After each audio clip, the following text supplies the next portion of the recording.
Question d'Émilie. Ce livre était complet. Vous le remercierez de ma part. Petite note pour la peinture à l'argile. J'ajoute de l'huile de lin. Ça s'effrite moins.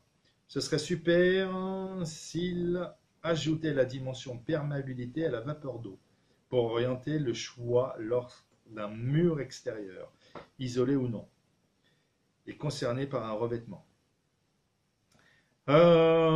Comment répondre à cette question? Je ne sais pas si je vais être très calé pour parler de perméabilité, surtout avec un mur extérieur isolé ou pas. Je vais me contenter de rester sur la peinture à l'argile.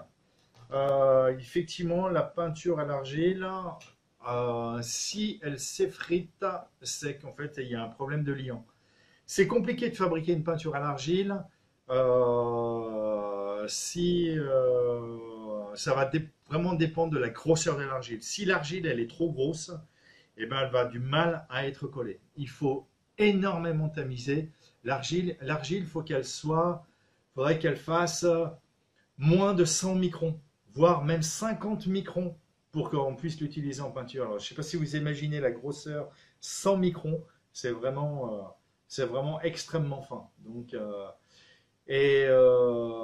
rajouter de l'huile de lin dedans, effectivement, et ben, ça va rajouter un liant supplémentaire.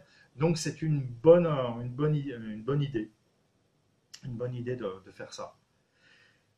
Pour l'imperméabilité, de toute façon, les peintures naturelles, pour la majorité, je dirais à 99%, elles sont perméables à la vapeur d'eau. Alors effectivement, je n'avais pas précisé dans mon livre qu'elles sont perméables, mais ça tombait sous le sens. Pour moi, c'était évident, en fait, à partir du moment où on parle de matériaux naturels, c'est perméable à la vapeur d'eau. Merci, merci Bruno pour toutes ces explications. Ben, je vous rappelle, à toi de m'avoir écouté, enfin à vous de m'avoir écouté et d'avoir posé vos questions. Donc je vous rappelle que si vous voulez encore poser des questions, les commentaires sont faits pour ça. On va, selon les retours, on fera un petit peu plus de ce genre de vidéos. Et puis, n'oubliez pas de vous abonner, c'est comme ça que ça marche sur YouTube, vous le savez déjà. Si vous voulez avoir plus d'informations sur les constructions, la construction écologique en général, les peintures écologiques en particulier, cliquez sur abonnez-vous, la petite cloche, vous savez comment ça fonctionne. Et puis on se retrouve très bientôt dans la prochaine vidéo. Merci beaucoup.